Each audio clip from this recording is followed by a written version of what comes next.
Hey everyone, I'm Laura from the Choosing Content podcast, where I chat weekly about topics close to my heart: being content, living intentionally, and choosing joy. Thank you for joining me for today's episode.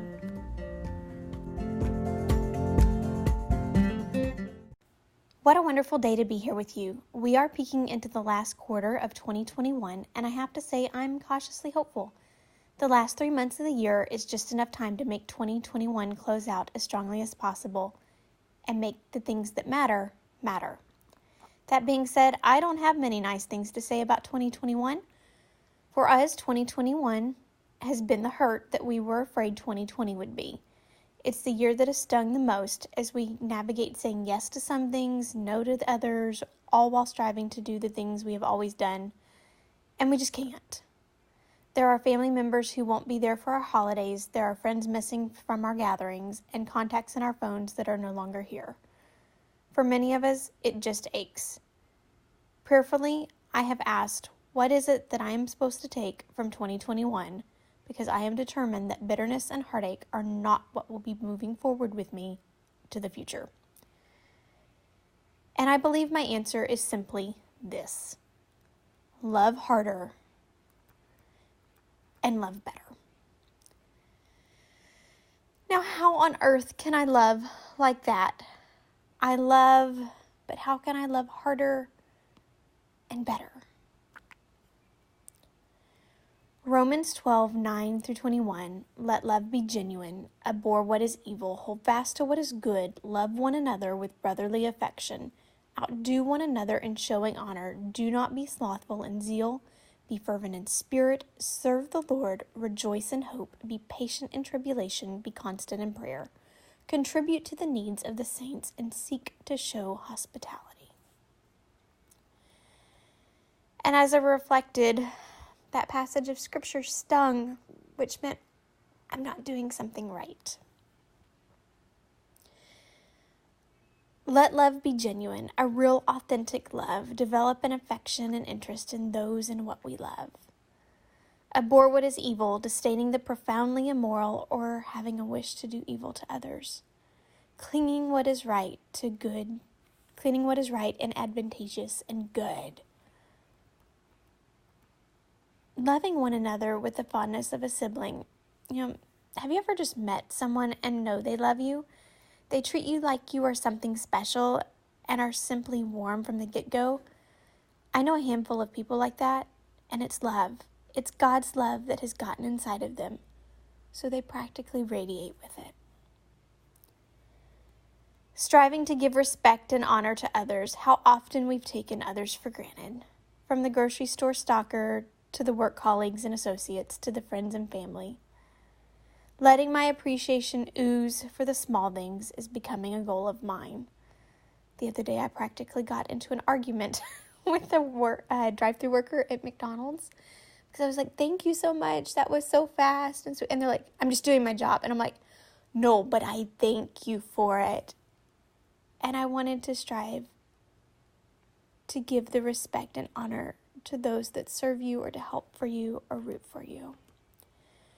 Avoid being slothful in zeal in our passions. Ouch. How easy it has become in the last couple of years to feel lazy or to postpone our passions, sometimes for our family, for others, or for the kingdom, because we just didn't know what the world was holding for us. Being passionate in our soul and serving the Lord. Delighting in hope, being patient in tribulation. And patient by the Oxford's definition according to the prophet Google, accepting or tolerating delays, problems, or suffering without becoming annoyed or anxious. We're living in a time where this is the absolute norm, and our hearts sometimes struggle with this. We are in tribulation. It is a hard time despite still having many first world problems. I maintain there are blessings still in a period of tribulation. But I can love harder and better when I am patient in that problem. There are circumstances, for example, that my husband can't change, and to be annoyed by the problem does not help the situation. It doesn't help me love harder, and it doesn't help me love better. Being constant in prayer It doesn't mean just when you are requesting something. Prayer is our communication to our Father. Our Father is patiently waiting for us to talk with Him about the dealings of our day in our heart. I pray to have a lifestyle, a cultivated lifestyle of communication with Him as I come and go and go about my day. I pray that I am communicating to Him. I pray that I'm asking for the right things, for peace, for help, for wisdom, for deliverance, and that He would guide my prayers, and that I would be an open receptacle to what He has for me. We do a lot of these things, but I pray to be more intentional. Oh God, please don't let my communication with You be haphazard. Let me feel Your heart and let me to love like You do in a world that feels like it is crumbling. Let my prayer be my fortress in You.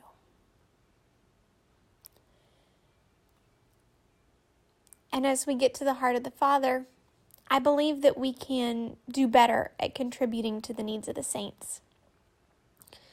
And this part frustrates me and it thrills me, not because it isn't the right thing, but because it's hard, because it's countercultural right now, and because it's my heartbeat. Because I believe herein lies the secret of being the hands and feet of Jesus.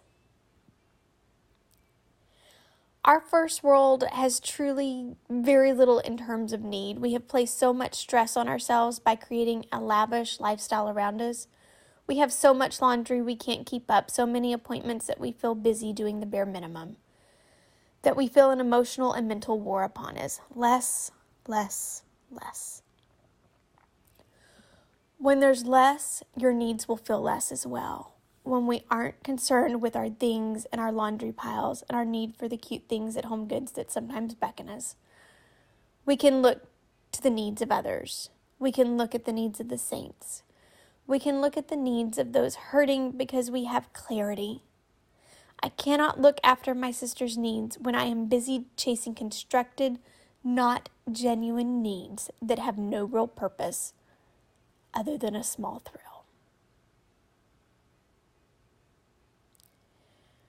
When we're focused on our stuff, we focus inwardly. But when there's less to maintain, there's less to upkeep, there's less to shop for. It gives us a moment to change our perspective outward. And as we show up to serve others on the outward, we also take time to seek to show hospitality. And I believe in 2020, 2021, this is where our hearts have hurt the most. We have chased at our constructed needs of security, and I know our security has been questioned. And we took care of ourselves instead of taking care of our brothers and sisters and seeking to show them hospitality. In Michael N. Smith's book, Welcome Home, she gently reminds us that your house may not be perfect, but your hospitality is exactly what we need. In today's world, we need each other's hospitality more than ever. We need chats on a porch swing. We need curling up on a couch with a cozy blanket. We need heart-to-hearts. We need laughter. We need time together. We need our family. Because our world is hurting, so my pledge today is that I will strive to love better and that I will strive to love harder. To focus on the good, to hate the evil, to live a consecrated life to Christ. To be passionate in my pursuits and to love.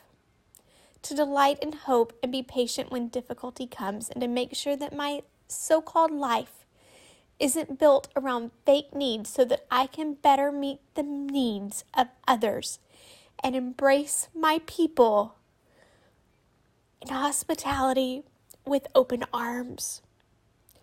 So as I close out 2021, I am determined that it will matter, and this is where it will count.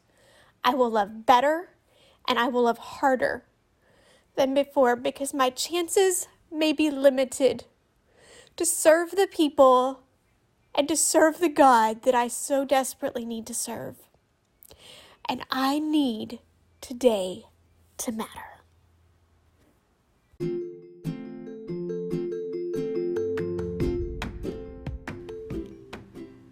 Again, this is Laura from the Choosing Content podcast. I hope to meet you back here next week. Now, let's go find the good today.